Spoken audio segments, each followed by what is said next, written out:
इस पर कोई राजनीति नहीं होनी चाहिए। कौन कर रहा है राजनीति? मतलब अगर युवा राजपूत सभा इसकी बात करे तो वो राजनीति षड्यंत्र करे। इसको राजनीतिक षड्यंत्र का, स्टेटहुड को इशू नहीं बनाना चाहिए। कर रहा है राजनीति, मतलब इस पर कौन प्रोटेस्ट करता है, कौन नहीं करता है।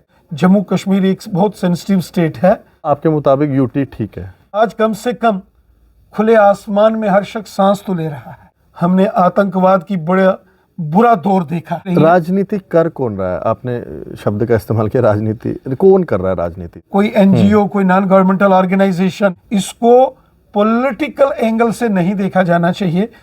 मैं कहता हूं बात करनी है तो पीओके की करो ना, जो पाकिस्तान के कब्जे वाला जम्मू कश्मीर है, उस पर बात की जाए ना। डोगरा पत्रकार हमारे चैनल के साथ बात की।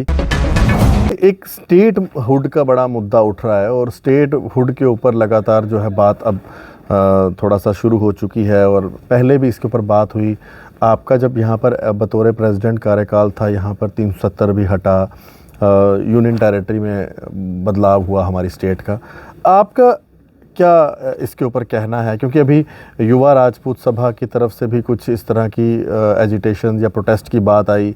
फिर सुरिंदर सिंह गिल्ली जी जो भारतीय जनता पार्टी से ताल्लुक़ रखते हैं, उनकी तरफ से ये कहा गया कि युवा राजपूत सभा को अपनी सभा के इश्यूज़ को देखना चाहिए, ये एक स्टेटहुड का इशू कोई इशू नहीं। मतलब आप चलो इस पर ना बात करें, लेकिन स्टेटहुड के ऊपर आप क्या बात करना चाहेंगे? देखिए, जहाँ तक स्टेटहुड का मामला है, मुझे लगता है कि ये थोड़ा सेंसिटिव इशू है।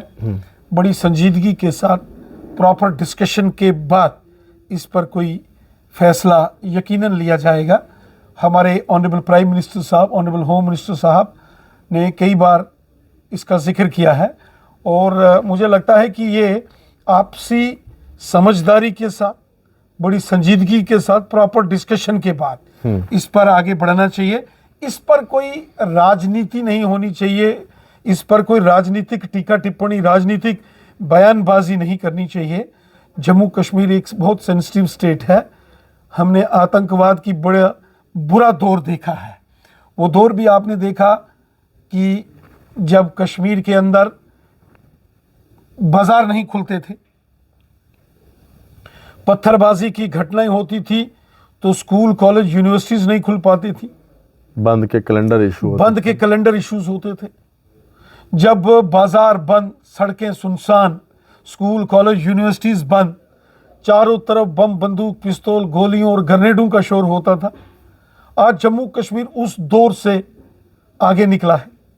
आज जम्मू कश्मीर अमन, शांति, खुशहाली की ओर मजबूती के साथ बढ़ रहा है। आज जम्मू कश्मीर के नौजवान नेशनल और इंटरनेशनल लेवल पर अपनी स्टेट का, अपने माँ बाप का नाम रोशन कर रहे हैं। आज जम्मू कश्मीर एक नए युग में प्रवेश कर रहा है। इसलिए इसको राजनीतिक षड्यंत्र का, इस स्टेटहुड को इशू नहीं बनाना चाहिए। कौन कर रहा है राजनीति? मतलब अगर युवा राजपूत सभा इसकी बात करे तो वो राजनीति षड्यंत्र कर रही है। मैं इस पर कौन प्रोटेस्ट करता है, कौन नहीं करता है, मैं इस पर कोई बयानबाजी, मेरा कोई एनजीओ, कोई नॉन गवर्नमेंटल ऑर्गेनाइजेशन किस इशू पर उसका क्या ओपिनियन है, वो उनकी अपनी राय हो सकती है। ये डेमोक्रेटिक राइट है उनका सोचना या बात करना। लेकिन मेरा ये मानना है कि जिन लोगों ने पिछले 35-40 साल जम्मू कश्मीर के हालात से जो गुजरे हैं, जिन्होंने अपने आंखों से मौत के मंजर, आतंकवादियों के, अलगाववादियों के, पत्थरबाजों के तांडव देखे हैं, जिन लोगों ने जम्मू कश्मीर में कब्रिस्तान और शमशान घाट इस दहशतगर्दी के कारण बनते हुए देखे हैं, उन लोगों से ज़रूर पूछा जाना चाहिए कि पहले ज़माने में और आज के ज़माने में वो क्या महसूस करते हैं। आज कम से कम खुले आसमान में हर शख्स सांस तो ले रहा है। तो आपके मुताबिक यूटी ठीक है? देखो, मेरा ये मानना है ये सेंसिटिव इशू है। इसको पॉलिटिकल एंगल से नहीं देखा जाना चाहिए। इस पर सियासत नहीं होनी चाहिए। आपसी डिस्कशन में बड़ी सिक्योरिटी एजेंसीज हैं, आर्मी है, पुलिस है, पैरामिलिट्री फोर्सेस हैं, हमारी इंटेलिजेंस एजेंसीज हैं, स्टेट गवर्नमेंट है, सेंट्रल गवर्नमेंट है, बड़े इसके लेवल से बड़े पैमाने पर इसकी डिस्कशन हो भी रही है। राजनीति कर कौन रहा है? आपने शब्द का इस्तेमाल किया राजनीति, कौन कर रहा है राजनीति? देखो, मैं बस इतना ही कहूंगा कि जहां देश की बात हो, जहां तिरंगे झंडे की बात हो, जहां राष्ट्रीय एकता और अखंडता की बात हो, वहां देश पहले रहना चाहिए, नेशन फर्स्ट।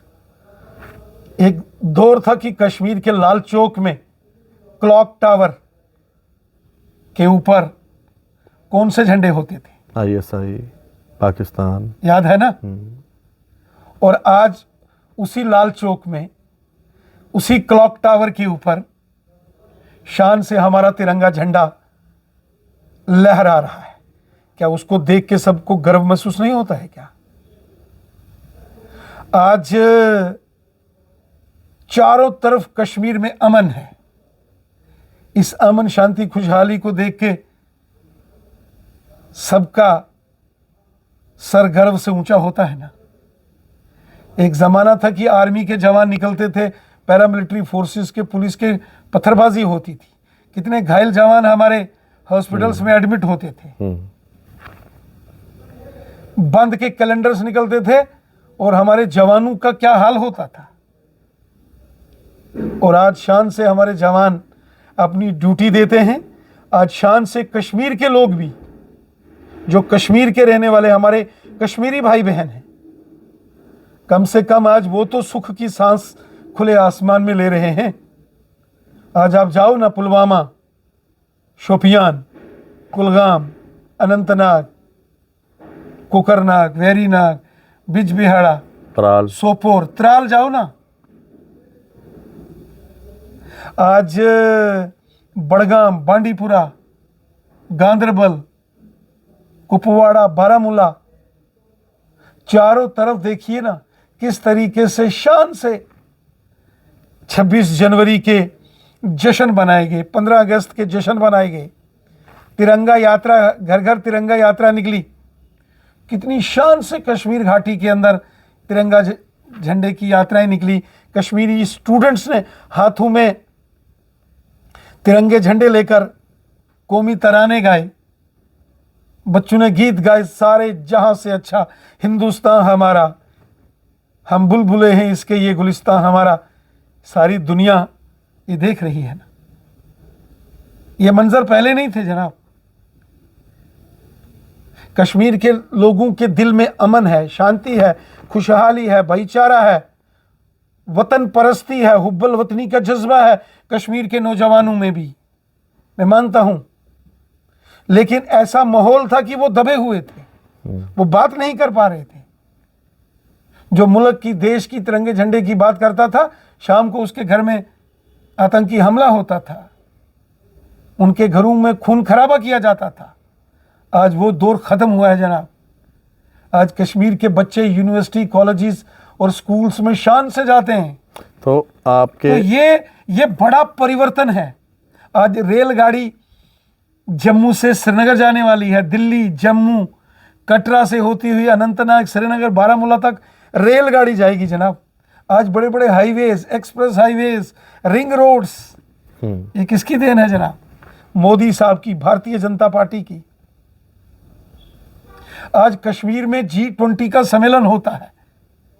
वो G20 के बड़े देश जो कभी कश्मीर को विवादास्पद मानते थे, वही आके हिंदुस्तान के झंडे के तले आके डल झील के किनारे बैठ के G20 वर्ल्ड समिट होना, ये कोई छोटी बात है क्या?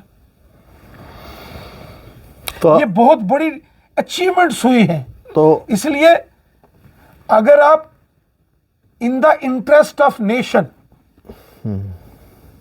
देश के प्रोस्पेक्टिव से, जो अमर शहीद भगत सिंह, सुखदेव, राजगुरु, अशफाकुल्ला खान, रानी झांसी ताते टोपे, मंगल पांडे जैसे वीरों ने जो देश के सपने, जो सुभाष चंद्र बोस जी का सपना था, अगर उन सपनों को पूरा करने की बात करेंगे तो वो इसी सरकार ने भारतीय जनता पार्टी ने, मोदी साहब ने, अमित शाह ने उनके नक्शे कदम पर चलते हुए देश को मजबूत किया है, राष्ट्रीयता को मजबूत किया है, क्योंकि नेशन फर्स्ट हमारा मिशन है। आपके मुताबिक इस परिवर्तन को देखते हुए यूटी सही है? मेरा ये मानना है कि इस पर राजनीति नहीं होनी चाहिए। इस पर जो हेल्म ऑफ अफेयर्स में लोग हैं उनको इस पर आपसी बातचीत के जरिए निर्णय करना चाहिए। आज हमारे ऑनरेबल चीफ मिनिस्टर हैं, मोदी साहब के साथ उनकी लगातार मीटिंग्स हो रही हैं, अमित शाह साहब ऑनरेबल होम मिनिस्टर साहब के साथ उनकी मीटिंग्स हो रही हैं, तो वहाँ अपनी डिस्कशन करेंगे ना। उनके साथ हमारी सिक्योरिटी एजेंसीज हैं।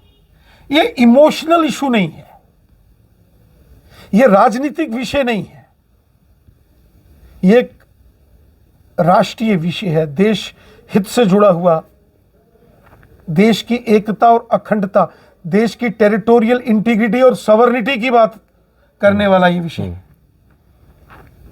मैं कहता हूं बात करनी है तो पीओके की करो ना, जो पाकिस्तान के कब्जे वाला जम्मू कश्मीर है उस पर बात की जाए ना। जो लोग कश्मीर डिस्प्यूट की बात करते हैं, तो डिस्प्यूट कौन सा है? डिस्प्यूट वो है जो पाकिस्तान के कब्जे में है, उसकी बात करो ना, वो कब लेना है।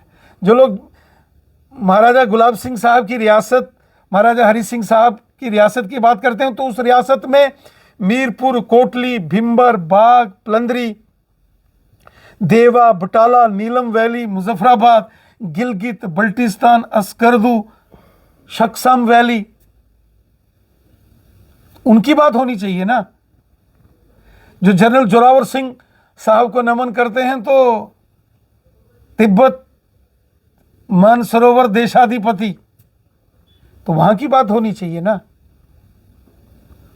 तो देश को सामने रख के बात होनी चाहिए। मातृभूमि, देश से बड़ा कोई नहीं है।